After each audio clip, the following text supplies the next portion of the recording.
Eli expressed some frustration with the lack of physicality tonight. Is that something that you noticed too?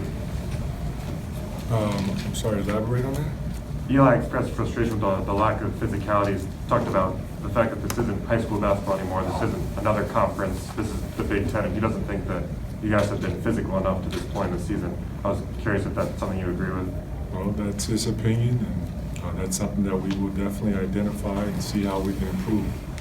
Because in this league, you have to have a certain type of grit about you if you want to play in the Big Ten. Anyone else? Next question.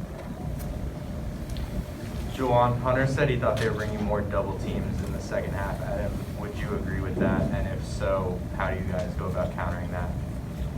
Yeah, I have to go back to the film and look, but I didn't see a ton of double teams. We will go over the film.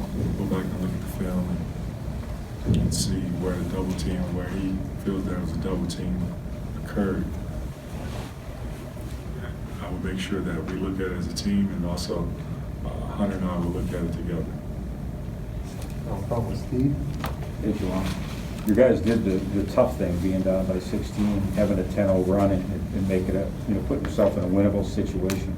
Talk about what your team did well there, and then what they failed to do after that run to win the game. Well, we cut the lead to 4. I believe it was 62 to 66, and we had the ball, and we got a paint touch, and Hunter got the ball in the paint. And, the ball came off his palm when he went to shoot it, and it's just tough to make shots like that. That was one possession where we could have truly cut it to 2, and there would have been more pressure on them. But unfortunately, they made a run and didn't look back. But what got us back was our defensive pressure, where we got up into a 12, 1-2-2 zone in the full court, and caused some turnovers there.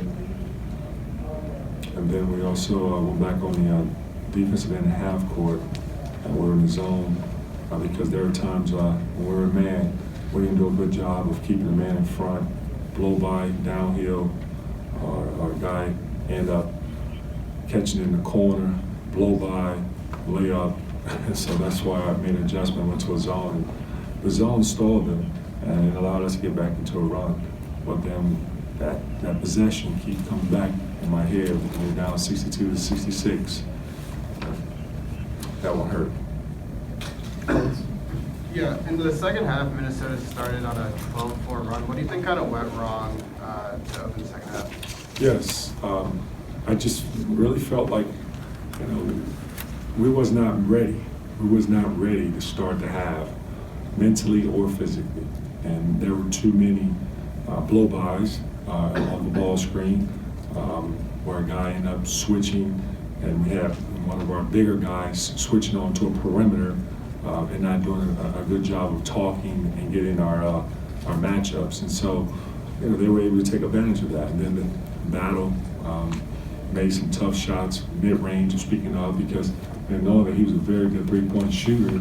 He only made one tonight, but in the second half, it was just mainly just pull-up jumpers, mid-range, where we didn't make anything challenging for him at all. He was just too comfortable in the second half. David? I know how much you value defense, so I guess how frustrating is it that, like you just said, man-to-man wasn't working yet, you had to go to a zone? Well, when the team scores 62% in the second half and also scores 43 points in the second half, and we only scored 29, and you got to look at the defensive end. That right there was not a defensive effort that I felt that we could have done a much, much better job with 40 minutes. We can't have those moments where we have good possessions where we defend and then not defend 5 or 6 possessions. There was just too much inconsistency today. Do you feel you have the pieces, though, to be the defensive team you want to be? You have the personnel to do it, yes? Oh, we're growing. We're growing in that area. Juwan, Minnesota had, I think, one turnover in the second half. I don't think they turned it over again until later on. I mean, is that part just a flawless play or Michigan's lack of turning them over more of an element? Well, we got them to turn the ball over in the second half, and that's how we were able to get that run and cut the lead down. If you look at it, where it's a couple 10-second calls, also the ball hitting off the hand, one of their players' hand and going out of bounds.